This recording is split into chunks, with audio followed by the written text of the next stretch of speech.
Welcome to 360 Tamil. இன்னைக்கு இந்த வீடியோல நம்ம எந்த படத்தோட எக்ஸ்பிளனேஷன் பத்தி பார்க்க போறோம்னா, தமிழ்ல இந்த வருஷம் வெளியான ஆரியன் அப்படின்ற படத்தை பத்தி தான் பார்க்க போறோம். இது ஒரு பக்கவான கிரைம் த்ரில்லர் படம்னு சொல்லலாம். விஷ்ணு விஷால் தான் இந்த படத்துல லீட் ரோல் பண்ணிருப்பாரு. ரொம்ப சூப்பரா இருக்குங்க இந்த படம். பார்க்கணும்னு நினைக்கிறவங்க ஃபுல் படத்தை கூட பாருங்க. முதல்ல இந்த படத்தோட பிளாட்டை பத்தி சொல்றேன்.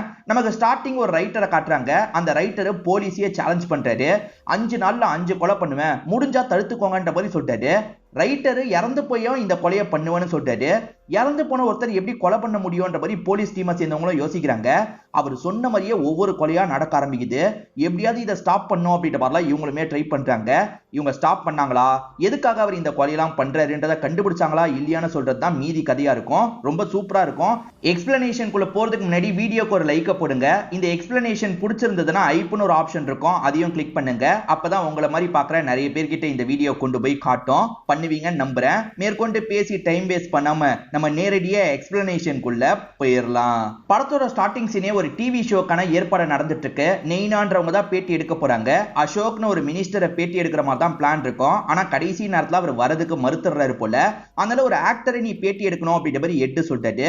எது அந்த ஆக்டரை போய் பேட்டி எடுக்கணுமா, அதெல்லாம் முடியவே முடியாதுன்ற மாதிரி இவங்க சொல்லிட்டு இருக்காங்க. நெய்னா புரிஞ்சுக்கோ நெய்னா, அந்த மினிஸ்டர் வந்தா நீ மடக்கி மடக்கி கேள்வி கேட்பன்றதுக்காக தான் உசாரா எஸ்கேப் ஆயிட்டாரு.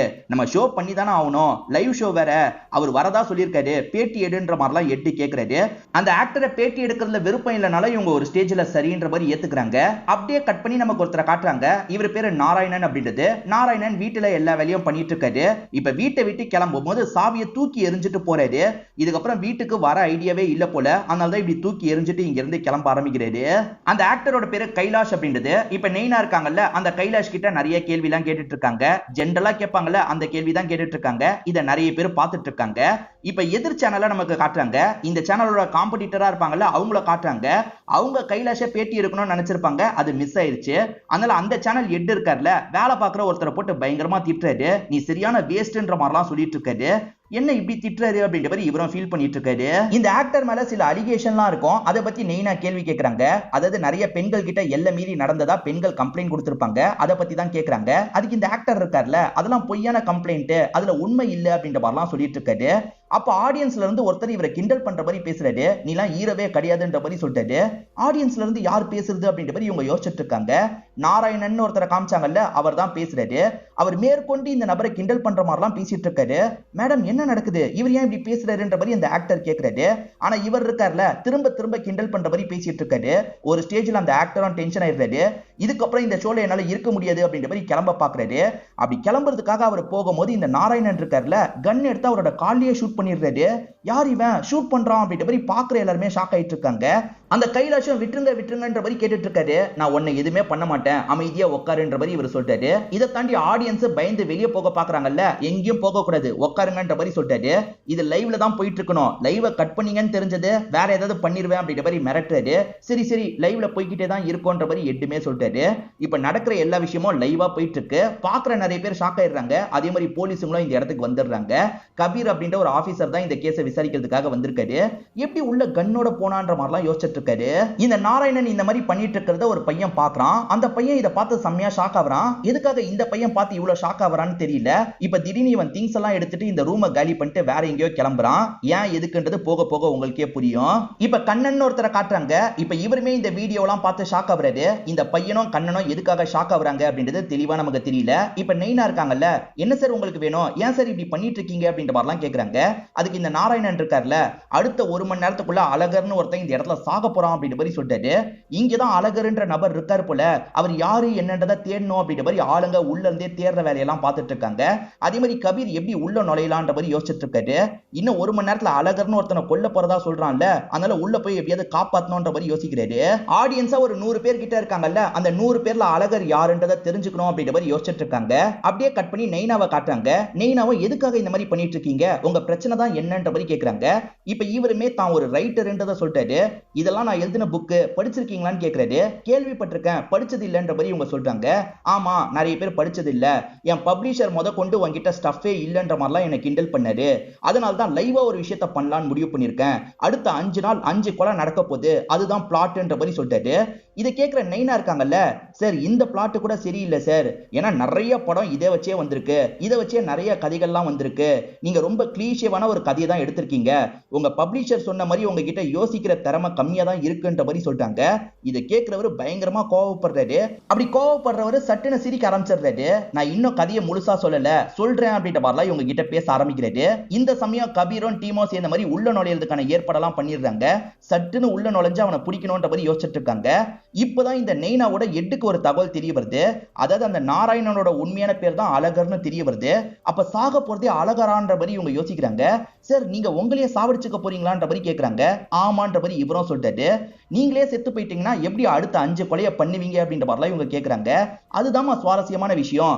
என் பிளாட் நல்லா இல்லைன்னு சொன்னல, நான் செத்து போயிடுவேன், ஆனா அதுக்கப்புறமா 5 கொலைகள் நடக்கும், அதுதான் என்னோட கதையோட முக்கியமான புள்ளியேன்ற மாதிரி இவர் சொல்லிட்டாரு. ஏன் சார் சாக போறீங்க, வேணான்ற மாதிரிலாம் இவங்க சொல்லிட்டு இருக்காங்க. இல்ல எல்லாம் பிளான் பண்ணி தான் நான் பண்ணியிருக்கேன், இதுக்கப்புறம் நடக்க போற விஷயத்தையும் நான் பிளான் பண்ணி வச்சிருக்கேன்ற மாதிரிலாம் சொல்லிட்டாரு. சார் வேணா சார் வேணா சார்னு இவங்க சொல்லிட்டு இருக்காங்க. ஆனா இவர் இருக்காருல கன்னெல்லாம் எடுத்துட்டு இருக்காரு. கபீரும் டீமோ வந்துட்டு இருக்காங்கல்ல, நம்மளை ஷூட் பண்றதுக்கு தான் கன்னை எடுக்கிறான்ற மாதிரி யோசிக்கிறாங்க. அதுக்கு முன்னாடி நம்ம ஷூட் பண்ணோன்ற மாதிரி அவங்களும் ஷூட் பண்றதுக்கு கன் எடுத்துட்டு இருக்காங்க. ஆனா இவர் இருக்காருல, அந்த கன்னை வச்சு இவரே ஷூட் பண்ணி இறந்து போயிடுறாரு. இங்கதான் ஆரியன் படத்தோட டைட்டில போடுறாங்க. அடுத்த 5 நாள் 5 கொலை பண்ணுவேன்ற மாதிரி அவர் சொல்லியிருப்பாரு. அது நடக்குமா என்னன்றது உங்களுக்கு தெரியல, இருந்தாலுமே ஒரு ஆபீசரை போடணும், நல்ல ஆபீசரை போடணும் அப்படின்ற மாதிரி டிஸ்கஸ் பண்ணிட்டு இருக்காங்க. அப்ப நம்பின்ற ஒருத்தரோட பேரை பத்தி இவங்க பேசிக்கிறாங்க. அந்த நம்பி வேற ஒரு இடத்துல பயங்கரமா ஃபைட் பண்ற மாதிரியும் நமக்கு காட்டுறாங்க. நம்பிக்கை அனிதான் ஒரு வைஃப் இருக்காங்க. அவங்க கோர்ட் வாசல்ல நம்பிக்காக வெயிட் பண்ணிட்டு இருக்காங்க. ஆக்சுவலா இவங்க 2 பேருக்கு டைவர்ஸ் ப்ராசஸ் போயிட்டு இருக்கு. இவர் கொஞ்சம் லேட்டா தான் அந்த இடத்துக்கு வராரு. இப்ப கவுன்சிலிங் தரவங்களும் என்னதான் பிரச்சனைன்ற மாதிரி கேக்குறாங்க. நம்ம ஹீரோ வேலையில ரொம்ப சின்சியரா இருப்பாரு, அதனால வைஃப் கூட போதுமான டைமை ஸ்பெண்ட் பண்ண முடியல, அதனால தான் இவங்களுக்குள்ள கருத்து வேறுபாடு வந்திருக்கு. வைஃப் டைவர்ஸ் பண்ணலாம்னு நினைக்கிறாங்க, ஆனா இவர் டைவர்ஸ்லாம் தர மாட்டேன்ற மாதிரி சொல்லிட்டாரு. நீ எதுக்காக இந்த மாதிரி பண்ணிட்டு இருக்க, டைவர்ஸ் தர வேண்டியதானே அப்படின்ற மாதிரி வைஃபும் கேக்குறாங்க. அவங்க பேர் அனிதான்னு சொல்லியிருப்பேன். இந்த இடத்துல தான் இவங்க 2 பேர் எப்படி லவ் பண்ணாங்கன்றத நமக்கு காட்டுறாங்க. நம்ம ஹீரோவை பொறுத்த வரைக்கும் இன்ஸ்பெக்டரா இருக்கார்ல, ஃபாரன்சிக் டீமை சேர்ந்தவங்களா தான் அந்த அனிதா இருப்பாங்க.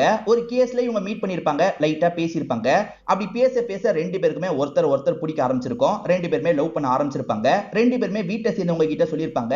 வீட்டை சேர்ந்தவங்களும் சரின்ற மாதிரி இவங்களுக்கு கல்யாணம் பண்ணி வச்சிருப்பாங்க. பிரச்சனை என்னன்னு பாத்தீங்கன்னா, நம்ம ஹீரோ வேலையில ரொம்ப சின்சியரா இருப்பாரு, அதனால தான் இவங்களுக்குள்ள கருத்து வேறுபாடு வந்திருக்கும். இது எல்லாத்தையும் பிரசன்ட்ல ஹீரோ யோசிச்சு பார்த்துக்கிட்டே வந்துட்டு இருக்காரு. இப்ப எங்க வந்திருக்காருன்னா, அந்த அழகரோட வீட்டுக்கு வந்திருக்காரு. அந்த அழகர் வீட்டை பொறுத்த வரைக்கும் ரொம்ப கம்மி திங்ஸ் தான் இருக்கு. என்ன இவ்வளோண்டு திங்ஸ் தான் வீட்டுல இருக்கு, 20 வருஷம் இந்த வீட்டுல அவன் வாழ்ந்த மாதிரியே தெரியல, அவன் என்னெல்லாம் பார்க்கணும்னு நினைச்சிருக்கானோ அதை மட்டும் தான் இங்க வச்சுட்டு போயிருக்கான் அப்படின்ற மாதிரிலாம் ஹீரோ அசிஸ்டன்ட் கிட்ட சொல்லிட்டு இருக்காரு. வேற ஏதாவது பிரோஜனமா கிடைக்குதான்றதை கொஞ்சம் செக் பண்ணுங்கன்னு சொல்லிட்டாரு. ஆளுங்களும் சரின்ற மாதிரிலாம் ஏத்துக்கிறாங்க. அந்த அழகர் ஆள் எப்படி மாதிரி பக்கத்துல இருக்கவங்க கிட்ட எல்லாம் விசாரிக்கிறாங்க. சார் பெருசா யார்கிட்டயும் அவர் பேசவே மாட்டாரு, வைஃப் 1 வருஷத்துக்கு முன்னாடி இறந்ததுக்கு அப்புறம் ரொம்ப சோகமாயிட்டாரு, அதே மாதிரி பையன் இருக்கான் சார், பையனும் இப்ப வீட்டு பக்கம் வரது இல்லைன்ற மாதிரி சொல்லிட்டாங்க. அந்த பையன் யாரு என்னன்றதை நம்ம கண்டுபிடிக்கணும்ன்ற மாதிரி இவங்களுக்குள்ள டிஸ்கஷன்லாம் போயிட்டு இருக்கு. இதை தாண்டி இவர் இருக்கார்ல, அந்த நெய்னா கிட்ட பேசுறதுக்காக வந்துடுறாரு. அவர் வேற சேனல்ல கூட இந்த விஷயத்த பண்ணிருக்கலாம், எதனால உங்க சேனல்ல பண்ணாருன்றது தெரியல, ஏற்கனவே அவரை தெரியுமான்ற மாதிரிலாம் கேட்கறாரு. இல்ல சார் எனக்கு தெரியாதுன்ற மாதிரி சொல்லிட்டாங்க. சரி சார் அவர் சொன்ன மாதிரி நடக்க வாய்ப்பு இருக்கான்ற மாதிரி கேட்கறாங்க. நடக்க வாய்ப்பு இருக்குன்ற மாதிரி இவரும் சொல்லிட்டாரு. 1 மணி நேரத்துக்கு முன்னாடி யாரை கொல்ல போறன்றதை சொல்லிட்டு தான் சாவடிப்பன்ற மாதிரி அவன் சொல்லியிருப்பான். அப்படி ஏதாவது தகவல் வந்தா நம்ம பார்ப்போம், அப்படி இல்லைன்னா கேஸை க்ளோஸ் பண்ணிடலாம் அப்படின்ற மாதிரிலாம் யோசிச்சுட்டு இருக்காங்க. அதே மாதிரி அவர் வீட்டை செக் பண்ணும்போது அவர் சில திங்ஸ் எல்லாம் எரிச்சிருக்கிறது உங்களுக்கு தெரிய வருது. அதுல ஒரு டைரி மட்டும் பாதி எரிஞ்ச மாதிரி இருக்கு, இதெல்லாம் கலெக்ட் பண்ணி வைங்கன்ற மாதிரி இவருமே சொல்லிட்டாரு. அவரை பத்தின எந்த ஒரு டீட்டெயிலும் கிடைக்கூடாதுன்றதுக்காக தான் எரிச்சிருக்காருன்றது ஹீரோக்கு தெளிவா புரியுது. ஒரு 7 மணி இருக்கும் போது டிராபிக் சிக்னல்ல இருக்க ஒரு டிவியை ஆக்ட் பண்ணிடுறாங்க. அதுல அந்த அழகரோட வீடியோ பிளே ஆயிட்டு இருக்கு. இவன் இறந்து போனவன் தானே அப்படின்ற மாதிரி எல்லாருமே பார்த்துட்டு இருக்காங்க. என்ன மக்களே, ஒரு நாளுக்குள்ள என்ன மறந்துட்டீங்க போல, நான் சொன்ன விஷயத்த செய்வேன், அடுத்த 1 மணி நேரத்துக்குள்ள ஒருத்தரை சாவடிக்க போறேன், அவரோட பேரு அசோக் அப்படின்ற மாதிரி சொல்லிட்டாரு. இப்ப எல்லாருமே இதை கேட்டு ஷாக் ஆயிடுறாங்க. ஏற்கனவே இவன் ரெக்கார்ட் பண்ணி வீடியோ வச்சிருக்கான் போல, அசோக்னு ஒருத்தனை சாவடிக்க போறேன்னு சொல்றானே அப்படின்ற மாதிரி பதட்டமா பேசிட்டு இருக்காங்க. ஆக்சுவலா ஸ்டார்டிங் மினிஸ்டர் அசோக்னு ஒருத்தர் தான் பேட்டி கொடுக்கிறதுக்கு வர மாதிரி பிளான் இருக்கும். அதனால அவனோட டார்கெட் அசோக்கா இருக்க வாய்ப்பு இருக்குன்ற மாதிரி எல்லாருமே யோசிச்சுட்டு இருக்காங்க. அந்த அசோக் ரொம்ப பயப்படுறாரு. எனக்கு பாதுகாப்பு தரீங்க, எனக்கு எதுவும் ஆகக்கூடாது அப்படின்ற மாதிரிலாம் சொல்லிட்டாரு. கவலைப்படாதீங்க சார், நாங்க பாத்துக்கிறோன்ற மாதிரிலாம் சொல்லிட்டாங்க. நம்ம ஹீரோ இருக்கார்ல, இவரை தான் அவன் டார்கெட் வச்சிருக்கான்னு உறுதியா சொல்ல முடியாது, வேற யாரும் கூட டார்கெட்டா இருக்கலாம், மத்த அசோக் எல்லாம் கொஞ்சம் விசாரிக்கணும் அப்படின்ற மாதிரி சொல்லிட்டாரு. ஆனா 1 மணி நேரம் தான் டைம் இருக்கு, அதுக்குள்ள எத்தனை அசோக்கை கண்டுபிடிக்க முடியும்ன்ற மாதிரி இவங்களுக்குள்ள ஒரு டிஸ்கஷன் போயிட்டு இருக்கு. இப்போ ஒருத்தரை நமக்கு காட்டுறாங்க, இவர் செக்யூரிட்டியா வேலை பார்க்கறாரு போல. இப்ப பேத்திக்கு கால் பண்ணலான்ற மாதிரி கால் பண்றாரு. அந்த பேத்தியும் தாத்தா கிட்ட இருந்து தான் கால் வந்திருக்குன்ற மாதிரி சந்தோஷமா எடுத்து பேசலாம் நினைக்கிறாங்க. அப்ப எதிர பாம்பு வெடிக்கிற மாதிரி சவுண்ட் கேக்குது. ஆக்சுவலா அந்த கூண்டு இருக்கு பாத்தீங்களா, வெடிச்சு அவர் இறந்து போயிடுறாரு. கால்லாம் தனியா ஒரு இடத்துல போய் விழுந்து கிடக்குது. இப்ப கொஞ்ச நேரத்துல தகவல் கேள்விப்பட்டு போலீஸுங்களா இந்த இடத்துக்கு வந்துடுறாங்க. இறந்து போயிருக்க இந்த செக்யூரிட்டி பேரு அசோக்ன்றது இவங்களுக்கு தெரிய வருது. அப்ப அவன் சொன்ன மாதிரியே பண்ணிட்டான் போலன்ற மாதிரி இவங்க யோசிக்கிறாங்க. மீடியாவும் இதை வச்சு நிறைய கேள்வி எல்லாம் கேட்டுட்டு இருக்காங்க. இவர் கேள்விக்கு பதில் சொல்லாம அங்க இருந்து கிளம்பிடுறாரு. நாராயணனை பார்த்து ஒரு பையன் கிளம்பி போன மாதிரி காமிச்சாங்க பாத்தீங்களா, அந்த பையன் தான் நாராயணனோட பையனா இருப்பான். இந்த பையனுமே மாட்டிடக்கூடாது அப்படின்ற மாதிரி ஒவ்வொரு பக்கமா கிளம்பி போயிட்டு இருக்கான். அப்படியே கட் பண்ணி நமக்கு போலீஸ் டீமை காட்டுறாங்க. இவங்க இறந்து போன அசோக்கோட ரூமை செக் பண்ணலான்ற மாதிரி செக் பண்றதுக்காக வராங்க. அசோக்கோட பொண்ணு மாப்பிள்ள வேற ஒரு பகுதியில இருப்பாங்க. இவர் தனியா தான் இருக்காருன்னு தெரிய வருது. அவர் திங்ஸ்ல ஏதாவது கிடைக்குமான்ற மாதிரி பார்த்துட்டு இருக்காங்க. அப்போ ஒரு பேத்தி இருக்கிறத பத்தி உங்களுக்கு தெரிய வருது. கொல்ற அளவுக்கு அவர் ஏதாவது தப்பு பண்ணிருக்காரான்னு பார்த்தா அப்படிலாம் எந்த ஒரு தப்பும் அவர் பண்ணதில்ல. ஆர்மில ரொம்ப சின்சியரா வேலை பார்த்திருக்காரு. அவரோட காலை இழந்திருக்காருன்றது தெரிய வருது. இந்த மாதிரி ஒருத்தரை எதுக்காக அவன் டார்கெட் வச்சான் அப்படின்ற மாதிரி இவங்க யோசிச்சுட்டு இருக்காங்க. இப்ப ஹீரோவும் ஒரு பேட்டர்ன் இருக்கிறத கண்டுபிடிக்கிறாரு. அது என்னன்னா, அழகரும் தனிமையில இருந்திருக்காரு, இவரும் தனிமையில இருந்திருக்காரு. சோ தனிமையில இருக்க மிடில் ஏஜ் மேன் இல்ல ஓல்டு மேனை தான் அவன் டார்கெட் வைக்கிறான் போல. சோ அடுத்தடுத்த கொலைகளும் இப்படி நடக்க வாய்ப்பு இருக்கு. அந்த ஆங்கிள் நம்ம ஃபில்டர் பண்ணோம் அப்படின்ற மாதிரிலாம் சொல்றாரு. அந்த அழகரோட பையனை தேடிட்டு இருந்தாங்கல்ல, ஒரு ஸ்டேஜ்ல போலீஸுங்க புடிச்சிடுறாங்க. அந்த பையன் கிட்ட விசாரணை பண்றதுக்கு ஹீரோ வந்துடுறாரு. எதுக்காகடா பயந்து ஓடுனன்ற மாதிரி கேக்குறாரு. அப்ப இந்த மாதிரி ஒரு காரியத்தை பண்ணி வச்சிருக்காரு, என்னையும் சந்தேகப்பட வாய்ப்பு இருக்குல்ல, அதனால தான் பயந்து ஓடுனேன், எனக்கும் இதுக்கும் எந்த ஒரு சம்பந்தமும் இல்லைன்ற மாதிரிலாம் இவன் சொல்லிட்டு இருக்கான். சரி, உன்னோட அப்பாவை பத்தி சொல்லுன்ற மாதிரி கேக்குறாங்க. சார், அவர் எப்பவுமே ரொம்ப போரிங்கான பர்சன் சார், என்கிட்ட அதிகம் பேச மாட்டாரு, அவருக்கும் எனக்கும் சண்டை வந்துகிட்டே இருக்கும், அதனால தான் வீட்டை விட்டு போயிட்டேன்ற மாதிரிலாம் சொல்றான். இதை தாண்டி அவர் ஏற்கனவே எழுதின புக்கெல்லாம் இப்ப சேல்ஸ் பயங்கரமா பிச்சுக்குது. ஏன்னா எல்லாருமே இப்ப அழகரை பத்தி பேசிட்டு இருக்காங்கல்ல, அதனால தான் புக்கெல்லாம் பயங்கரமா போயிட்டு இருக்கு. இதுக்கான லாபம் யாருக்கு போகுது அப்படின்ற மாதிரி கேக்குறாரு. இல்ல சார், அதை பத்தி எந்த ஒரு டீட்டெயிலும் இன்னும் தெரியல, ஒரு லாயர் பேசுவார்னு மட்டும் அழகர் சொன்னாரு அப்படின்ற மாதிரி பப்ளிஷர் சொல்றாரு. அழகர் புக்கு எல்லாத்தையும் ஹீரோவும் கொஞ்சம் பாக்குறாரு. அதுல ஆரியன் ஒரு புக்கை பத்தி சொல்லியிருப்பாரு. அந்த புக்கு மட்டும் உங்களுக்கு கிடைக்க மாட்டேங்குது. பையன்கிட்ட மட்டும் அதை படிக்கிறதுக்காக தந்திருக்காரு போல. அந்த புக்கை படிச்சிருக்கியா அப்படின்ற மாதிரி பையன்கிட்ட விசாரிக்கிறாங்க. படிக்கிறதுக்காக தந்தாரு, நான் படிக்கலன்ற மாதிரி சொல்றான். அவர் ஆரியன் ஒரு புக் எழுதியிருக்காரு பாத்தீங்களா, அந்த புக்ல இருக்க மாதிரி தான் இந்த கொலைகள் நடக்கிற மாதிரி இவருக்கு தோணுது. அந்த புக்கோட காப்பியை எப்படியாவது கண்டுபிடிக்கணும்னு யோசிக்கிறாங்க. இப்ப மக்கள் நிறைய பேர் சீரியல் எல்லாம் பார்த்துட்டு இருக்காங்க. அப்ப எல்லா டிவியும் அவர் ஆக்ட் பண்ணி வந்துடுறாரு. என்ன மக்களே, ரெடியா இருக்கீங்களா? இப்ப ரெண்டாவது கொலை நடக்க போகுது. ரெண்டாவதா சாக போற பொண்ணோட பேரு ரசியான்ற மாதிரி சொல்றாரு. இப்ப ரசியான் பேர் வச்சிருக்க எல்லாருமே பயப்பட ஆரம்பிக்கிறாங்க. அதே மாதிரி ஹீரோவோட டீம் இருக்காங்கல்ல, முஸ்லீம் பேரா இருக்கு, முஸ்லீம் ஏரியால போய் நல்லா விசாரிக்கணும், ஃபில்டர் பண்ணி விசாரிக்கணும்ன்ற மாதிரி பயங்கரமா விசாரணை பண்ணிட்டு இருக்காங்க.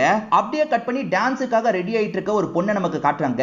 இந்த பொண்ணு தான் ரசியாவா என்னன்னு தெரியல. இப்ப ஹீரோ இருக்கார்ல, 1 மணி நேரத்துக்குள்ள யாருன்றதை கண்டுபிடிக்கணும், காப்பாத்தணும், எல்லா பக்கமும் பிரிஞ்சு போய் தேடுங்கன்ற மாதிரி சொல்லிட்டாரு. ஆளுங்களும் எல்லா பக்கமும் பிரிஞ்சு போய் தேடிட்டு இருக்காங்க. இப்ப திரும்பி நமக்கு அந்த பொண்ணை காட்டுறாங்க. அந்த பொண்ணு தான் ரசியாவா இருப்பாங்க. அந்த பொண்ணுமே இப்ப ஸ்டேஜுக்கு வந்து டான்ஸ் எல்லாம் பண்ணிட்டு இருக்காங்க. அப்படி டான்ஸ் பண்ணிட்டு இருக்கவங்க மூக்குல இருந்து ரத்தம் வருது. ஒரு ஸ்டேஜ்ல பொத்துன்னு கீழே விழுந்து இறந்து போயிடுறாங்க. அவங்க இறந்து போயிட்டாங்கன்னு தெரிஞ்சதுக்கு அப்புறம் தான் அவங்க பேரும் ரசியான்றது உங்களுக்கு தெரிய வருது. எப்பவுமே பரதநாட்டியம் டான்ஸ் பண்றதுக்கு முன்னாடி மேக்கப் எல்லாம் போடுவாங்க பாத்தீங்களா, அந்த மாதிரி மேக்கப் போடுற ஐட்டத்துல தான் யாரோ விஷத்தை கலந்து வச்சிருக்காங்க அப்படின்றது உங்களுக்கு தெரிய வருது. இது எல்லாத்தையும் அந்த அழகர் தான் பண்ணிருப்பாரா இல்ல வேற யாராவது பண்ணிட்டு இருக்காங்களா அப்படின்ற மாதிரி போலீஸ் கன்ஃபியூஸ் ஆகுறாங்க. அது எப்படி இறந்து போனவன் முன்கூட்டியே இந்த விஷயத்த பண்ணி வச்சிருக்க முடியும்ன்ற மாதிரி உங்களுக்கு குழப்பமா இருக்கு. இப்ப ரஷ்யாவை பத்தி விசாரிக்கும் போது சில விஷயங்கள் தெரிய வருது. ரஷ்யா நிறைய பேருக்கு பரதநாட்டியம் சொல்லி தரலான்ற மாதிரி சொல்லி தந்துட்டு இருக்காங்க. ஆனா ஒரு முஸ்லீமா இருந்துட்டு நீ எப்படி பரதநாட்டியம் எல்லாம் சொல்லி தருவ, உன்கிட்ட எதுக்காக சேர்க்கணும்ன்ற மாதிரி நிறைய பேர் பிரச்சனை பண்றாங்க. அதே மாதிரி இவங்க மூஞ்சில கரியெல்லாம் பூசுறாங்க. அதை நினைச்சு ரஷ்யா ரொம்ப சோகத்துல இருந்திருப்பாங்க. கடைசி 1 வருஷத்துக்கு மேலேயே இப்படிதான் இவங்க சுத்திட்டு இருந்திருப்பாங்க. அப்படி இருக்கிற பட்சத்துல தான் கொல்லப்பட்டிருக்காங்கன்னு தெரிய வருது. அழகர் கிட்ட ஒரு கன் இருந்தது பாத்தீங்களா, அந்த கன்னு யார் மூலியமா அழகர் கிட்ட வந்தது அப்படின்றதை இவங்க கண்டுபிடிச்சிடுறாங்க. கண்ணன்னு கன்னு விக்கிற ஒருத்தன் கிட்ட இருந்து தான் வந்திருக்குன்னு தெரிய வருது. அந்த கண்ணனை ட்ரேஸ் பண்ணி புடிங்கன்ற மாதிரி ஆளுங்க கிட்ட சொல்லிட்டாரு. இப்ப ட்ரேஸ் பண்ணவங்க இந்த பகுதியில தான் சார் இருக்கான்ற மாதிரி சொல்றாங்க. அதுக்கு பக்கத்துல தான் ஹீரோவும் இருக்காரு. இப்ப வேகமா கண்ணனை பிடிக்கிறதுக்காக வந்துடுறாரு. போட்ல இருக்க ஒருத்தன் வீடியோவை பார்த்து ஷாக் ஆன மாதிரி காமிச்சாங்கல்ல, அவன் தான் கண்ணனா இருப்பான். இப்ப அவன் ஆளுங்க இருக்கிற பகுதிக்கு வந்துடுறான். ஆளுங்க ஹீரோவை அடிக்கிறதுக்கு ட்ரை பண்றாங்க. இப்ப ஹீரோ அவங்க கூட எல்லாம் பயங்கரமா சண்டை போடுறாரு. இந்த கண்ணனை லாக் பண்ணிடுறாரு. ஆமா சார், நான் தான் கண்ணை தந்தேன். ஆனா அந்த பைத்தியக்காரன் இந்த மாதிரி பண்ணுவான்றதெல்லாம் எனக்கு தெரியாது. காசுக்கு ஆசைப்பட்டு தெரியாம வித்துட்டேன் அப்படின்ற மாதிரிலாம் கண்ணன் சொல்றான். சரி, வேற என்ன அவன் கேட்டான் அப்படின்ற மாதிரி ஹீரோ கேக்குறாரு. சார், ஏதோ ஒரு கெமிக்கல் பேரை சொல்லி கேட்டான் சார். அதெல்லாம் கிடைக்காது, வேற ஆளை பார்த்துக்கோன்னு அனுப்பி வச்சிட்டேன்ற மாதிரி கண்ணன் சொல்லிட்டாரு. இப்ப கண்ணனை இவங்களுமே கஸ்டடியில எடுத்துடுறாங்க. இப்ப அழகர் கிட்ட இருந்து அடுத்த வீடியோ வந்துருது. இந்த வீடியோல அழகர் இருக்கார்ல, நடந்த 2 கொலையை நான் பண்ணனான்னு உங்களுக்கு ஒரு டவுட் வந்திருக்கும், நான் அதை கிளியர் பண்றேன் அப்படின்ற மாதிரி ஒரு வீடியோவை காட்டுறாரு. அதாவது அந்த போன் வெடிகிற மாதிரி இவர் தான் செட் பண்ணி வச்சிருப்பாரு. சோ நான் திட்டம் போட்டு தான் எல்லாமே நடக்குதுன்ற மாதிரி சொல்லிட்டாரு. அடுத்து சாக போறவனோட பேர் என்ன தெரியுமா? யுவராஜ் அப்படின்ற மாதிரி சொல்லிட்டாரு. யுவராஜா, நம்ம யுவராஜா இருக்க வாய்ப்பு இருக்கு அப்படின்ற மாதிரி ஃப்ரெண்ட்ஸுங்க எல்லாருமே மாத்தி மாத்தி குரூப்ல எல்லாம் ஷேர் பண்ணிட்டு இருக்காங்க. யுவராஜின் பேர் வச்சிருக்க எல்லாரையும் நம்ம விசாரிக்கணும் அப்படின்ற மாதிரிலாம் யோசிக்கிறாங்க. ஆனா ஃபில்டர் பண்ற ப்ராசஸ் கொஞ்சம் லேட் ஆகுது. இப்ப ஹீரோ கிட்ட நீங்க ரெஸ்ட் எடுங்க சார், நாங்க பாத்துக்கிறோம்னு ஆளுங்க சொல்றாங்க. இவரை ரெஸ்ட் எடுக்கிறதுக்காக வீட்டுக்கு கிளம்பி போயிட்டு இருக்காரு. இப்ப பல்ராம்னு ஒருத்தரை காட்டுறாங்க. இவர் கண்ணனோட அண்ணனா இருப்பாரு. கண்ணனை லாக் பண்ணி வச்சிருக்காங்கல்ல, ஹீரோவை ஏதாவது பண்ணணும், சமயம் பார்த்து ஹீரோவோட கதையை முடிக்கணும்ன்ற மாதிரி ஆளுங்க கிட்ட பேசுறாரு. ஆளுங்க பாத்துக்கிறேன்னு சொன்னதுனால ஹீரோ வீட்டுல தூங்கிட்டு இருக்காரு. அப்ப அந்த அழகர் இருக்கான்ல, அடுத்த டார்கெட் யார் தெரியுமா நம்பி? உன்னோட ஒய்ஃப் அனிதா தான் அப்படின்ற மாதிரி சொல்லிட்டாரு. எல்லாம் ஹீரோக்கு அந்த கனவா இருக்கும். ஹீரோ சட்டுன்னு கனவுல இருந்து எந்திரிச்சிடுறாரு. அவன் சொன்ன மாதிரியே 1 மணி நேரத்துல கொலை பண்ணிருக்கான் போல. யார கொலை பண்ணிருக்கான்றது இப்பதான் உங்களுக்கு தெரிய வருது. கடல் ஆழத்துக்கு போய் ரசிப்பாங்க பாத்தீங்களா, அந்த மாதிரி ரசிக்கக்கூடிய யுவராஜ் அப்படின்ற ஒருத்தர் தான் கொல்லப்பட்டிருக்காரு. அந்த யுவராஜ் சிலிண்டர்லாம் எடுத்துட்டு போவாரு. அந்த சிலிண்டர்ல ஒரு ப்ராப்ளம் வந்து அவர் மூச்சு விட முடியாம சிரமப்பட்டு தான் இறந்து போயிருக்காரு அப்படின்றது தெரிய வருது. அதாவது அந்த சிலிண்டர்ல வேற எதையோ கலந்துருக்காங்க, அதனால தான் இறந்து போயிருக்காரு அப்படின்ற மாதிரி ஆளுங்க சொல்லிட்டு இருக்காங்க. பக்காவா பிளான் போட்டு தான் ஒவ்வொரு கொலையும் அவன் பண்ணிட்டு இருக்கான் அப்படின்றது உங்களுக்கு தெரிய வருது. சே, இவனையும் காப்பாற்ற முடியலையேன்ற மாதிரிலாம் யோசிக்கிறாங்க. இப்ப அடுத்து 2 டார்கெட் தான் இருக்க வாய்ப்பு இருக்குன்னு இவங்களுக்கே தெரியுது. ஏன்னா ஆரியன் அப்படின்ற அந்த பேர்ல வர ஒவ்வொரு எழுத்தா தான் அவன் காலி பண்ணிட்டு இருக்கான் அப்படின்றத இவங்க கண்டுபிடிக்கிறாங்க. ஹீரோவும் அவன் எந்த அடிப்படையில ஆளுங்களை சூஸ் பண்றான் அப்படின்றத கண்டுபிடிக்கிறாரு. அது என்னன்னா, நிறைய பேர் ரொட்டீனா சில விஷயங்களை பண்ணுவாங்க. உதாரணத்துக்கு இந்த டைம் தான் இந்த வேலையை பண்ணுவாங்க, இந்த டைம் தான் அந்த வேலையை பண்ணுவாங்க. அந்த மாதிரி ரொட்டீனை ரெகுலரா ஃபாலோ பண்ணுவாங்கல்ல, அந்த மாதிரி ஆளுங்களை தான் இவன் டார்கெட்டா சூஸ் பண்ணிருக்கான். அதனால தான் அவங்க இப்படி பண்ணுவாங்கன்னு தெரிஞ்சு ஏற்கனவே எல்லா ஏற்பாடையும் பண்ணி வச்சிருக்கான். சோ இன்னும் 2 பேர்கிட்ட அந்த ஏற்பாடை பண்ணி வச்சிருக்கான். அந்த 2 பேரையாவது காப்பாத்தணும் அப்படின்ற மாதிரி சொல்லிட்டாரு. உதாரணத்துக்கு நான் ஒரு எக்ஸாம்பிள் சொல்றேனே, அசோக் பேத்திக்கு இந்த நேரத்துல தான் கால் பண்ணுவார்னு தெரிஞ்சு கரெக்டா அந்த இடத்துல பாம்பு வெடிக்கிற மாதிரி செட் பண்ணி வச்சிருக்கான். அவங்க என்ன பண்ணுவாங்கன்னு அக்யூரேட்டா தெரிஞ்சுதான் இந்த விஷயத்தை பண்ணிட்டு இருக்கான். அதனால தான் அவன் நினைச்ச மாதிரி எல்லாமே நடந்துட்டு இருக்கு. எப்படியாவது அதை ஸ்டாப் பண்ணணும், மீதி 2 பேரை காப்பாத்தணும்ன்ற மாதிரி ஹீரோ சொல்றாரு. அடுத்து ஏன்ற பேர் உடையவங்க தான் கொல்லப்பட போறாங்க. ஹீரோவோட ஒய்ஃப் பேரு அனிதா இல்ல, அதனால அனிதாவை பார்க்கணும்ன்ற மாதிரி இவருமே அந்த இடத்துக்கு வராரு. அனிதா ஸ்னேகான்ற ஒரு ஃப்ரெண்டு கூட சேர்ந்த மாதிரி தான் ரூம் எடுத்து தங்கி இருக்காங்க போல. இவருமே ஸ்னேகா கிட்ட சிரிச்சு பேசிட்டு உள்ள வராரு. இப்ப அனிதா கிட்ட உட்காந்து பேச ஆரம்பிக்கிறாரு. அவங்க இங்க இருந்து கிளம்புறதுக்காக திங்ஸ் எல்லாம் எடுத்து வச்சிட்டு இருக்காங்க போல. ஒய்ஃப் டைவர்ஸ் கேட்டுக்கிட்டே இருப்பாங்க, இவர் தள்ளி போட்டுக்கிட்டே இருப்பாரு. ஆனா இப்ப இவர் இருக்கார்ல, நீ கேட்ட மாதிரி நான் டைவர்ஸ் தந்துடுறேன், உன் கூட இருந்த நாள் நான் ரொம்ப ஹாப்பியா இருந்தேன், இப்ப நீ போகணும்னு நினைக்கிறேன்னா நான் உன்னை போக விடுறது தான் சரியா இருக்கும் அப்படின்ற மாதிரிலாம் பேசுறாரு. எப்ப இங்க இருந்து கிளம்புவேன்ற மாதிரி கேட்கிறாரு. ஸ்னேகா இன்னைக்கு கிளம்பிடுவா, நான் இன்னும் 2-3 நாள் கழிச்சு தான் கிளம்புவேன்ற மாதிரி சொல்றாங்க. சரி, நான் வரேன்ற மாதிரி இங்க இருந்து கிளம்ப ஆரம்பிக்கிறாரு. அப்ப இவரை 2 பேர் ஃபாலோ பண்ற மாதிரி நமக்கு காட்டுறாங்க. பல்ராம்னு ஒருத்தரை பத்தி சொன்னல, அவரோட ஆளுங்க தான் சமயம் பார்த்து போடுறதுக்காக ஃபாலோ பண்ணிட்டு இருக்காங்க. இப்போ ஒருத்தர் புதுசா இவங்க டீமுக்கு வந்திருக்காரு. அவரை பொறுத்த வரைக்கும் ஒரு டெக்னாலஜியை கண்டுபிடிச்சிருக்காரு. அது என்னன்னா, ஒரு பேர் தெரிய வந்தோடனே அந்த பேரை ஃபீட் பண்ணா போதும், அந்த பேர்ல உடையவங்களோட எல்லா டீடைல்ஸும் இவங்களுக்கு கிடைச்சிரும். இது மூலியமா நம்ம டார்கெட்டை சீக்கிரமா ரீச் பண்ணலாம். அதாவது அவன் பேரை சொல்லி 1 மணி நேரத்துக்குள்ளேயே யாருன்றதை கண்டுபிடிச்சு நம்ம பக்கத்துல நெருங்கிடலான்ற மாதிரி சொல்லிட்டாரு. இப்போ ஒரு லாயர் இவங்க கிட்ட பேசுறதுக்காக வந்திருக்காரு. அழகர் எழுதின லெட்டர் இப்பதான் என்ன ரீச் பண்ணுச்சு, அவரோட லாயரா என்னதான் செலக்ட் பண்ணிருக்காரு, அதாவது அந்த லாபம் எல்லாமே இவங்களுக்கு போற மாதிரி தான் அவர் செட் பண்ணி வச்சிருக்காருன்ற மாதிரி சொல்லிட்டாரு. அழகரோட நிறைய புக் விக்கிறதுனால நிறைய காசு கிடைக்குது பாத்தீங்களா, அந்த காசெல்லாம் ஒவ்வொரு இடத்துக்கு போகணும்ன்ற மாதிரி ஏற்கனவே செட் பண்ணி வச்சிருக்காரு. அதாவது ரைட்டர் யூனியனுக்கு கொஞ்சம் காசு போகணும், அதே மாதிரி இந்த யூனியனுக்கு இந்த காசு போகணும் அப்படின்ற மாதிரி நிறைய காசை பிரிச்சு வச்சிருக்காரு. அது மூலியமா அடுத்த 2 டார்கெட் யாருன்றதை கண்டுபிடிக்கலான்ற மாதிரி இவங்க யோசிக்கிறாங்க. ஆக்சுவலா இது வரைக்கும் ஒரு 4 பேர் இறந்து போயிருக்காங்கல்ல, அந்த 4 பேருக்கு அவங்க சம்பந்தப்பட்ட வெல்ஃபேருக்கு காசு போற மாதிரி அவர் செட் பண்ணி வச்சிருக்காரு. அப்ப மீதி இன்னும் 2 வெல்ஃபேர் தான் பேலன்ஸ் இருக்கு. ஒன்னு சோசியல் ஆக்டிவிஸ்டா இருக்கிறவங்க, இன்னொன்னு நர்ஸுங்களுக்கு உதவி பண்ற அசோசியேஷனா இருக்கும். சோ அடுத்து கொல்லப்பட போற ஒருத்தர் நர்ஸ், இன்னொருத்தர் சோசியல் ஆக்டிவிஸ்ட் அப்படின்றது இவங்களுக்கு தெரிய வருது. அதே மாதிரி அவங்களோட எழுத்து ஏன்ற மாதிரி தொடங்கும், அதே மாதிரி என்னன்ற மாதிரி தொடங்கும்ன்றது இவங்களுக்கு தெரிய வருது.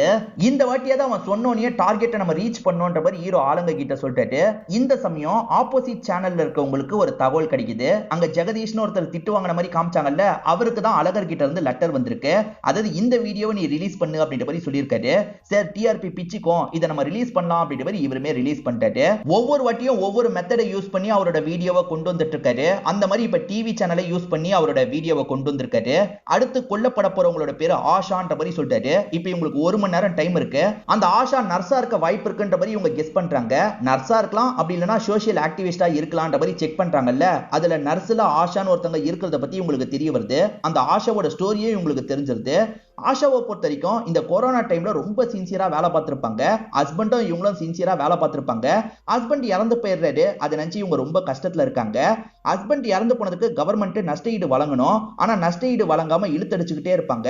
அதனால அந்த லேடி கொஞ்சம் மனநலம் பாதிக்கப்பட்ட மாதிரி தனியா வீட்டுக்குள்ளேயே அடைஞ்சு கிடப்பாங்க. கண்டிப்பா அவங்க தான் டார்கெட் அப்படின்றது இவங்களுக்கு தெரிஞ்சிருது. இன்னைக்கு ஹஸ்பண்டோட இறந்த நாள் போல அவங்களுமே வந்து ஹஸ்பண்டை பார்க்கலான்ற மாதிரி கல்லறைக்கு கிளம்பிட்டு இருக்காங்க. ஆஷாவை தான் கொல்ல போறான்றது தெரிஞ்சிருச்சுல. ஹீரோ வீட்டுக்கு வராரு. சரி இப்பதான் ஹஸ்பண்ட் கல்லறையை பார்க்கறதுக்கு போனாங்கன்ற மாதிரி பக்கத்து வீட்டு லேடி சொல்லிட்டாங்க. கல்லறை கிட்ட போலாம் அப்படின்ற மாதிரி இவருமே வேகமா கிளம்பிட்டு இருக்காரு. சோ அவங்க கல்லறை கிட்ட வந்து கேண்டில் எல்லாம் ஏத்தி வச்சுட்டு பிரேயர் மாதிரிலாம் பண்ணிட்டு இருக்காங்க. இப்ப ஹீரோவும் ஒரு ஸ்டேஜ்ல அந்த கல்லறை இருக்கிற இடத்துக்கு வந்துடுறாரு. அவங்க எங்கன்ற மாதிரிலாம் பதட்டமா தேடிட்டு இருக்காரு. ஒரு ஸ்டேஜ்ல அவங்களையுமே பாத்துடுறாரு. நல்ல வேலை இப்ப வரைக்கும் இவங்களுக்கு எதுவுமே ஆகலன்ற மாதிரிலாம் யோசிச்சுட்டு இருக்காரு. என்ன வேணும்ன்ற மாதிரி அவங்க கேக்குறாங்க. மேடம் உங்க உயிருக்கு ஆபத்து இருக்கிறதா நாங்க சந்தேகப்படுறோம். அப்படி இல்லாமலும் இருக்கலாம். நீங்க ஒரு சேஃப்டிக்காக எங்க கூட வர முடியுமான்ற மாதிரி கேக்குறாங்க. சரி வரன்ற மாதிரி இந்த ஆஷாவும் கூட நடந்துட்டு இருக்காங்க. இப்ப இவருமே கார் ஏத்தி அன்பிளான் நினைக்கிறாரு. அப்படி அன்பிளான் நினைக்கிறதுக்குள்ள அவங்க மயங்கி விழுந்து இறந்து போயிடுறாங்க. எப்படி இறந்து போனாங்க அப்படின்ற மாதிரி டீமை சேர்ந்து எல்லாருமே ஷாக் ஆயிட்டு இருக்காங்க. கொஞ்ச நேரத்துக்கு முன்னாடி கேண்டில் ஏத்தி வச்சாங்க பாத்தீங்களா, அந்த புகையில ஏதோ ஒரு விஷம் வர மாதிரி அவன் செட் பண்ணி வச்சிருக்கான் போல. அந்த தாக்கத்தினால தான் அவங்க இறந்து போயிருக்காங்க அப்படின்றது தெரிய வருது.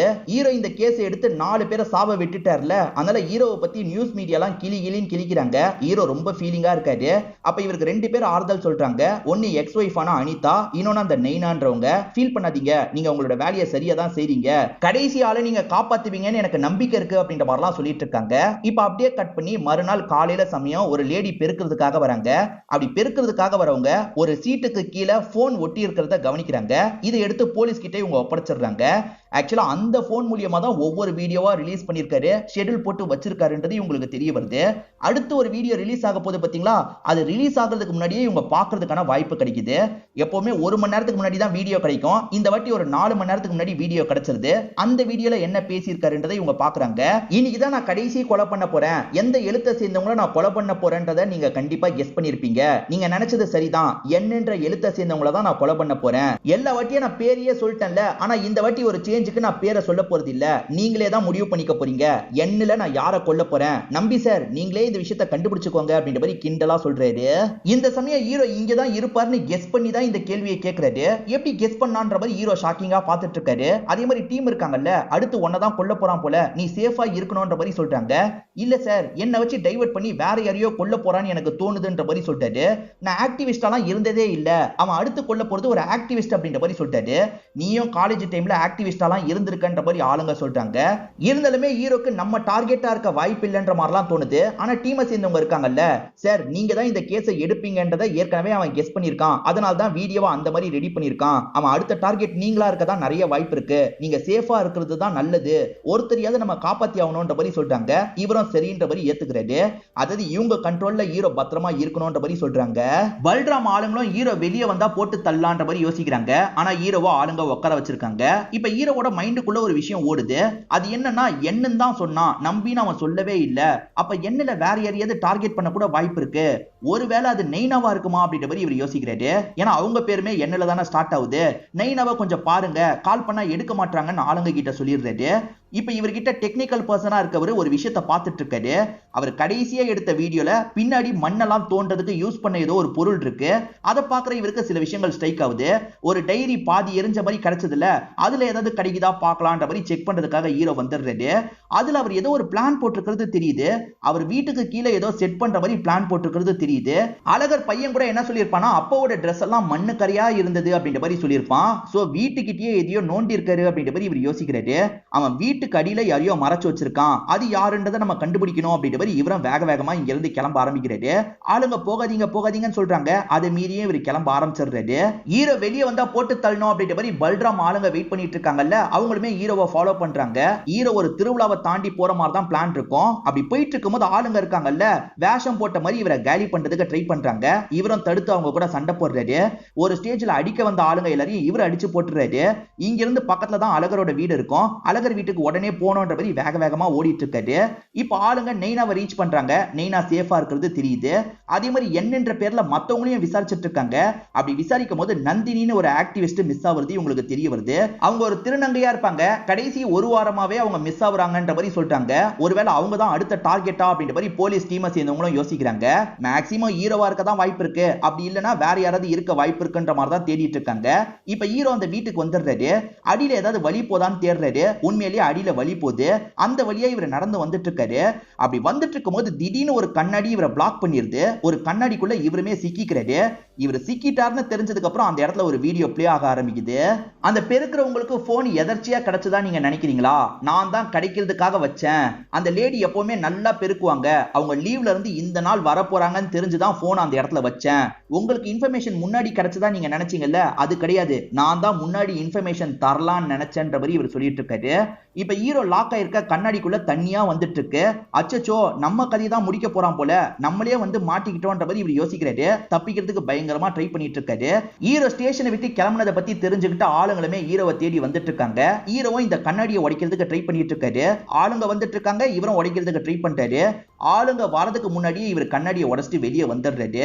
வெளியே வந்தவர் நான் டார்கெட் இல்ல, கண்ணாடி உடையிற மாதிரி தான் வச்சிருக்கான். சோ நான் டார்கெட் இல்லனா வேற யாரு டார்கெட்னு கேட்கும்போது நந்தினின்னு ஒருத்தங்க மிஸ் ஆகுறாங்கன்ற மாதிரி சொல்றாங்க.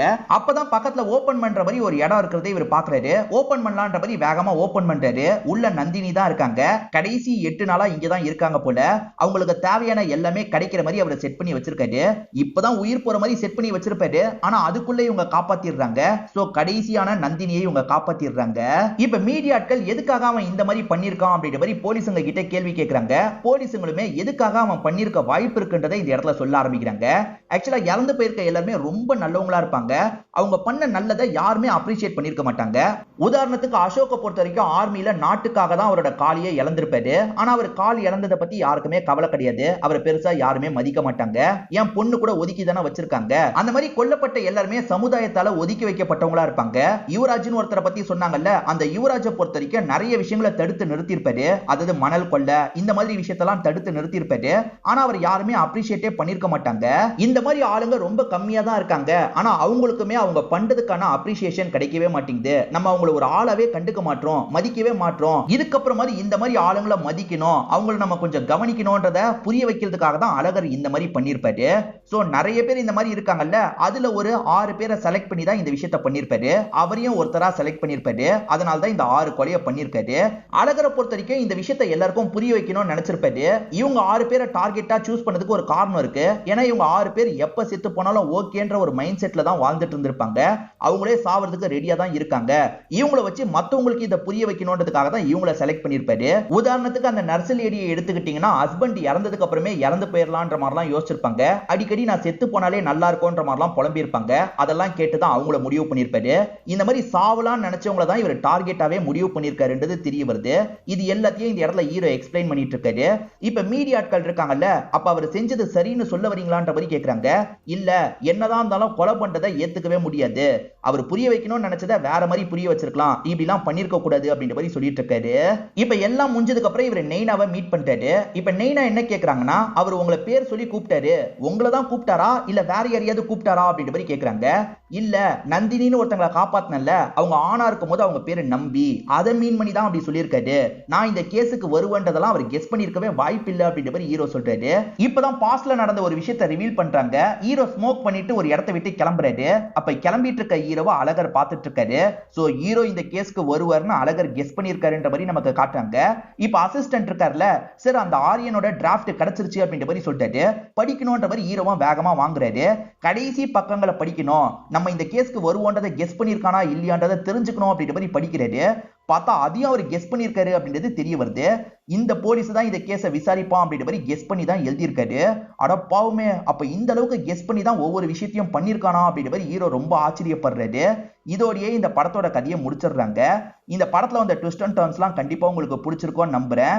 இந்த வீடியோ உங்களுக்கு பிடிச்சிருந்ததுன்னா லைக் பண்ணுங்க, கமெண்ட் பண்ணுங்க, மறக்காம 360 தமிழ் சேனலை சப்ஸ்கிரைப் பண்ணுங்க.